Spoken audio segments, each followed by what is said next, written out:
Hey travelers, Mag and I here on day 207 of our trip around the United States. This morning, we're getting things started off on the edge of Sierra Vista at the Murray Springs Clovis Site, which is the site of an archaeological dig where they have found a ton of fossils. Today is a bit of a catch-up day. Knowing that we had hundreds of miles to cover through the desert over the last few days, I was not entirely sure that we would be able to maintain our schedule. So, in the off chance that we weren't, I planned today as a slinky day, so to speak, so that we could catch up and use the time in Tucson. It turns out we're exactly where we need to be, so we're going to be able to take the whole day and run through our target list in Tucson. Working our way into the city, there are a bunch of virtuals. I'm not sure that we're going to get everything on our target list today, since some of them do require significant hikes, but we're going to do as much of it as we can before the sun goes down, and then we'll call it. Today's route only really has us covering about 100 miles. From here in Sierra Vista, we need to pop west first to get into DeLorme Page 66. I am glad that we have the whole day ahead of us today, and to make sure that we're starting things off right, I wanted to do this earth cache because I know it requires a little bit of hiking around the interpretive loop trail, which is just perfect for Aichan. After having spent so much time riding in the car the last few days and not a lot of time getting out and seeing different stops, this is the perfect opportunity for her to stretch her legs before we cover that last little bit of miles into Tucson. So let's see what this trail and the rest of the day on the way into Tucson has in store. Come on, let's go. We begin our morning with a walkout along the interpretive trail at the Murray Springs Clovis Site, one of the oldest archaeological sites excavated in North America. This site is one of several its age found along the San Pedro River Valley, which has more sites of this time period than any other region. The fossils found here date back to the Pleistocene epoch, which is an ice age that began nearly 2 million years ago and ended about 12,000 years ago. Scientists believe that a land bridge had formed between Siberia and Alaska, allowing people to walk from Asia into North America. That passageway, referred to as Beringia, may have been cleared for migration around 40,000 years ago, and perhaps more recently around 15,000 years ago.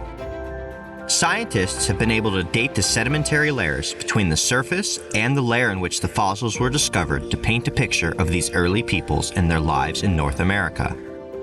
Setting out on this trail with Aichan was a great way to start our day because not only did it give us some much needed exercise after many days in the car, but it also gave us an opportunity to read the many interpretive signs along the way and get to learn a little more about this research. Once we finished our walk at the Murray Springs Clovis Site, it was time to cover down on 100 miles for the day ahead of us. Our only required target for the day was DeLorme Page 66, which brought us through the northeast corner of Santa Cruz County.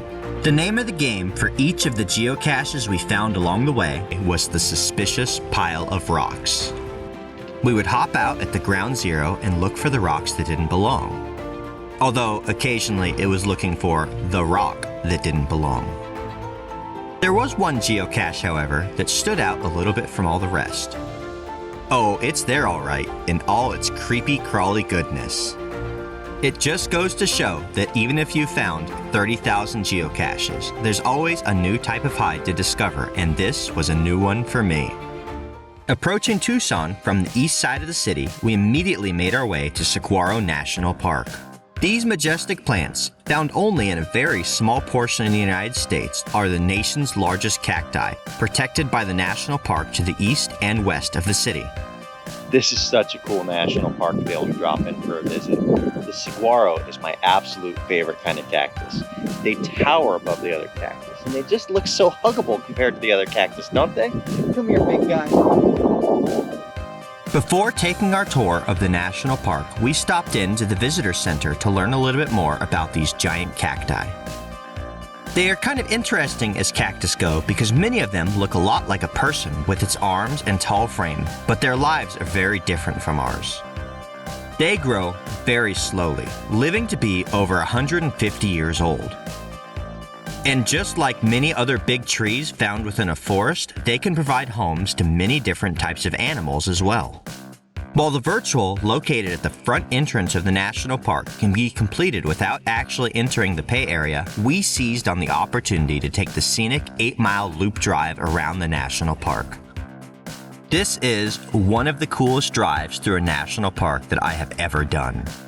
There are actually many different types of cacti and other plants you can view along the way, but the saguaro dominate the landscape like a forest spread out before you. If you know what you're looking for, it's fairly easy to date these behemoth cactus as well. The oblong little shorties standing at about 3 feet high are no more than 25 years old. About the time they reach 35 years old, they're as tall as a person at 6 feet and develop their first flowers. At around 60 years old, they begin to develop their first arms, reaching out around 16 feet high. Even Ai-chan was enjoying the unique views that this drive provided us. All along the route, there are pull-off areas where you can stop and appreciate a different view out over the Saguaro National Park. And we did just that. It felt as if each time we came around another hill or a new bend, it was a different place altogether. I especially enjoyed discovering the ones that had reached their full height at 40+ feet and over 150 years old. Each of these gigantic, elderly cactus seemed to have developed personalities of their own, with their arms twisting out in different directions, begging me for just one more hug. After taking our time enjoying the wonders of Saguaro National Park, we made our way into the downtown area of Tucson. This city claims the title as the county seat for Pima County, and with a population of more than 500,000 people, is the second largest city in Arizona behind Phoenix. This is far from my first trip into Tucson, so I'd already completed most of the geocaches that I wanted to do in the downtown area on previous iterations. Between that and the parking in the downtown area being a bit difficult in the middle of a weekday, we decided we were going to take a less traditional tour of the city, seeing some of the sites we had not been to before. The first of those stops was the Southern Arizona Transportation Museum, hosted at the Historic Tucson Depot. The museum is open during very limited hours, most days between 11 and 3, but we were lucky enough to be here at the right time to get a tour. The displays in the museum follow a chronological history of the development of transportation in Tucson, beginning with the arrival of the Southern Pacific Railroad in 1880. Prior to this, the principal mode of transportation throughout the region was via horse and foot, with wagons moving freight and people slowly across the landscape. The coming of the railroad was a watershed event for the region. For the first time, it was feasible to ship perishable goods, and large quantities of ore from mines to smelters became economical. Both commerce and tax revenues increased dramatically, and populations began to boom. Behind the museum, you can climb aboard an old steam locomotive guarded over by Doc Holliday and Wyatt Earp. The other new virtual we wanted to visit in town brings you across the Luis G. Gutierrez Cushing Street Bridge on the Rio Santa Cruz River. It had begun to rain just as I reached the bridge, so Ai-chan gave me the look that let me know that she was going to have no part of this virtual while I went to go explore this beautiful work of art.